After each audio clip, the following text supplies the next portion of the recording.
डीजीएमओस के दरमियान राब्ता ताखीर का शिकार। बाज़ाब्ता राब्ता आज शाम को हुआ। भारतीय मीडिया के मुताबिक पाकिस्तान के डीजीएमओस मेजर जनरल काशिफ अब्दुल्ला और भारतीय मनसब लेफ्टिनेंट जनरल राजीव घाई राब्ता करेंगे। पाकिस्तान और भारत की हालिया कशीदगी के दौरान डीजीएमओस के दरमियान 2 बार राब्ता हुआ था।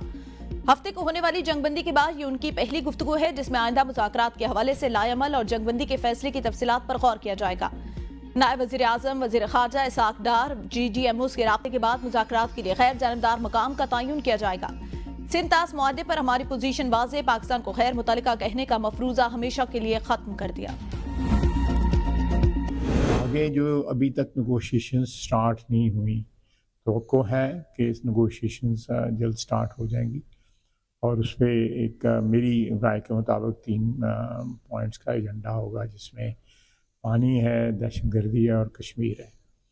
ये एक अपॉर्चुनिटी है। प्रेसिडेंट ट्रंप ने अपनी जो है वो एक सर्विसेज जो हैं सुलह सफाई के लिए, इस मुज़ाकरात की कामयाबी के लिए बड़ी खुले दिल से उन्होंने ऑफर की है। अभी तक मुज़ाकरात शुरू नहीं हुए, तवक्को है जल्द शुरू हो जाएंगे। वज़ीर दिफा ख्वाजा आसिफ ने एबीएन न्यूज़ से गुफ्तगू में कहा, मेरी राय के मुताबिक मुज़ाकरात का 3 नुकात का एजेंडा होगा, जिसमें पानी, दहशतगर्दी और कश्मीर है। मोदी ने इस खत्ते को एक ऐसे जहन्नुम में धकेलने की कोशिश की, अल्लाह ने बचा लिया। हमारी अफवाज आहिनी दीवार बनकर खड़े हुए। ये मसले अब सेटल होने चाहिए। सदर ट्रंप ने सुलह सफाई और मुज़ाकरात की कामयाबी के लिए अपनी खिदमत बड़े खुले दिल से ऑफर की। बरसगीर में अमन के लिए भारत और पाकिस्तान को इस मौके का फायदा उठाना चाहिए। भारत ने सीज फायर का न सिर्फ अमरीका को कहा, बल्कि तमाम दोस्त ममालिक को कहा कि हम सीज फायर करना चाहते हैं।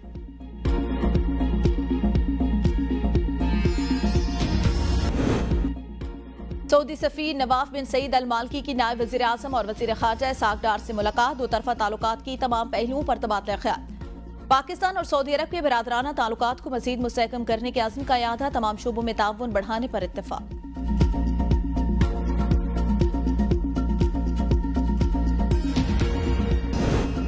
पाक फिजाइया को भारतीय फिजाइया के मुकाबले 6-0 से कामयाबी मिली। पाक फिजाइया के एयर वाइस मार्शल औरंगजेब ने कहा, हमने दिफा का हक इस्तेमाल किया, उन अहदाफ को निशाना बनाया जिन्होंने पाकिस्तान पर हमला किया। पाकिस्तान एयर डिफेंस ऑपरेशन में तमाम ड्रोन्स और मिसाइल की आमद मौजूद है।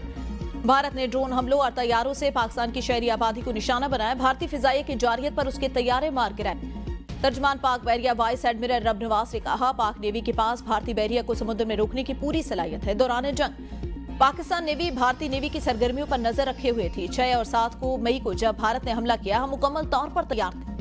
पाकिस्तान नेवी ने तमाम बंदरगाहों को ऑपरेशनल रखा। पाकिस्तान की समुद्री हदूद से भारतीय जहाज 400 नॉटिकल माइल दूर था। पाकिस्तान नेवी को तैयार देखकर दुश्मन के आगे बढ़ने की हिम्मत नहीं हुई।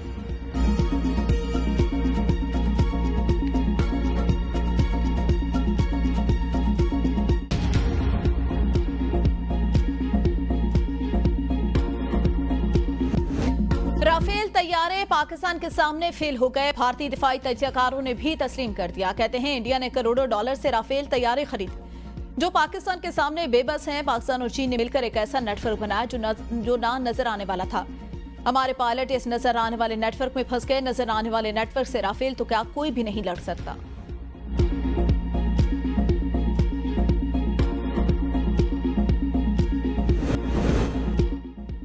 मौलाना मसूद अजहर के भाई हाफिज अब्दुल रऊफ के मारे जाने का भारतीय प्रोपेगेंडा भी बेनकाब। हाफिज अब्दुल रऊफ की नमाज जनाजा पढ़ाने की तस्वीर बरतानिया में तायना भारतीय सफीर ने स्काई न्यूज के प्रोग्राम में दिखाई थी। डीजीआई एसपीआर ने प्रेस कॉन्फ्रेंस में भारतीय प्रोपेगेंडे को बेनकाब किया। प्रेस कॉन्फ्रेंस के दौरान सबूत के तौर पर हाफिज अब्दुल रऊफ का ताजा वीडियो बयान मीडिया के सामने पेश। हाफिज अब्दुल रऊफ पाकिस्तान की सियासी जमात से मुंसलिक हैं। भारतीय हुकूमत ने हाफिज अब्दुल रऊफ की तस्वीर का गलत इस्तेमाल करके आलमी सतह पर पाकिस्तान को बदनाम करने की नाकाम कोशिश की। भारत का ये वतीरा रहा कि बगैर किसी सबूत के प्रोपेगेंडा करता है।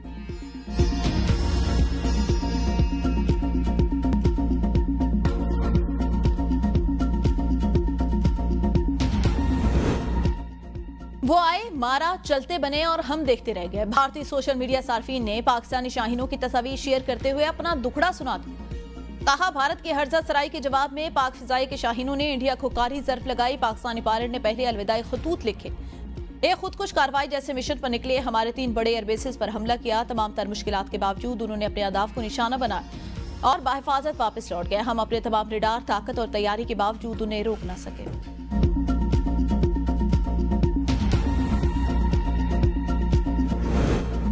तहरीक इंसाफ में अंदरूनी कशमकश शिद्दत अख्तियार कर गई। जुनैद अकबर का अलीमा खान का हुक्म मानने से इनकार। जुनैद अकबर ने पीएसी के चेयरमैनशिप से इस्तीफे के लिए बानी तहरीक इंसाफ से मुलाकात की शर्त रख दी।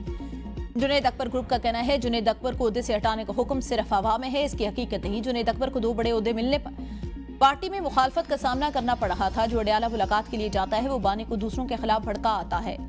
जुनैद अकबर का कहना है जब तक बानी पीछे बासाब्ता हुक्म नहीं देते उस वक्त तक इसकी कोई अहमियत नहीं। बानी तहरीक इंसाफ मुलाकात में खुद हुक्म दें या बासाब्ता जराए से हिदायत भिजवाएं, जब तक मुझे कंफर्म नहीं होता उस वक्त तक पीएसी के चेयरमैनशिप से ओहदा नहीं छोड़ूंगा। ओहदा पार्टी की अमानत है, जिस दिन बानी कहेंगे इस्तीफा दे दूंगा।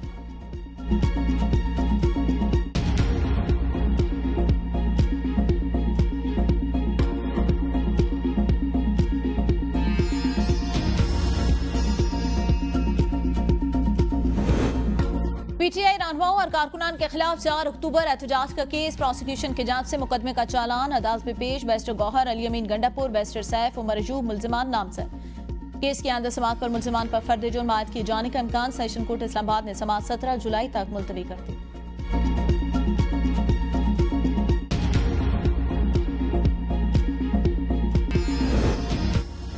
तनख्वाहदार तबके के लिए खुशखबरी। आइंदा माली साल के बजट में तनख्वाहदार तबके के लिए टैक्स शरह में कमी का इम्कान। विद होल्डिंग टैक्स और कारपोरेट इनकम टैक्स की शरह में कमी भी शामिल। टैक्स इकदाम के तहत रेवेन्यू पर पड़ने वाले असरात को टैक्स में छूट के जरिए बैलेंस किया जाएगा। इनकम टैक्स शरह में कम अज कम 2.5% कमी की तजवीज़। हुकूमत बजट में 500 से 600 अरब रुपए के टैक्स इकदाम तजवीज़ कर सकती है।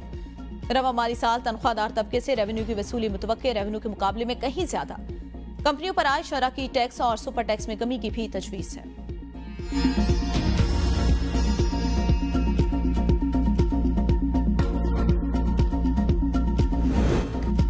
वज़ीर आज़म शहबाज शरीफ के सियालकोट में अमीर जमीयत अहले हदीस सेनेटर प्रोफेसर साजिद मीर की रिहाइश गाह में। साजिद मीर के इंतकाल पर गहरे दुख और रंज का इज़हार।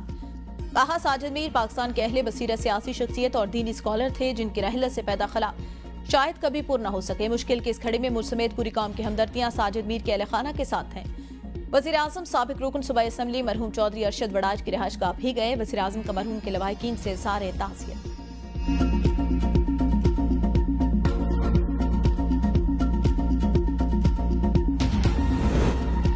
वज़ीर आला पंजाब का 20 जून तक 800 मराकज़े सेहत की रिवैम्पिंग का हुक्म। ज़िले और तहसील अस्पतालों में सफाई और सिक्योरिटी सर्विसेज की मौसर निगरानी का सिस्टम भी वज़ा करने की हिदायत। इजलास में मरीम नवाज हेल्थ क्लिनिक 71 और population management and family planning programme के 75 मनसूबों का भी जायजा।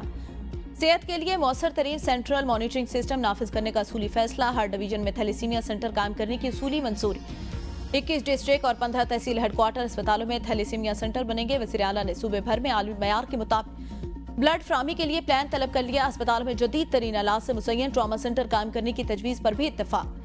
वज़ीर आला की इजलास की शुरा को ऑपरेशन बुनियान मरसूस की कामयाबी पर मुबारकबाद। कहा ऑपरेशन की कामयाबी ने कौम को नया एतमाद और कौमी जज्बे में नई रूह फूंक दी। दुनिया में पाकिस्तान की इज्जत और एहतराम में इजाफा हुआ।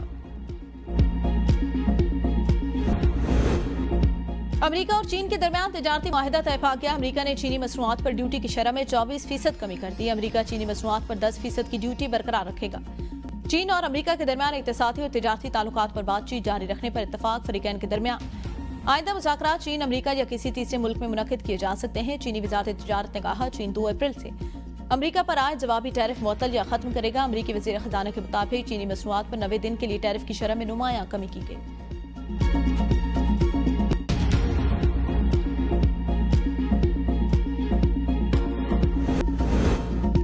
भारतीय cricketer Virat Kohli test cricket से रिटायर। विराट कोहली ने सोशल मीडिया पर शायकीन को रिटायरमेंट के फैसले से आगाह किया। कोहली ने 123 टेस्ट मैचेस खेले, 9,230 रन बनाए। विराट कोहली ने टेस्ट फॉर्मेट में 30 सेंचुरियां, 31 टेस्ट सेंचुरियां दागे।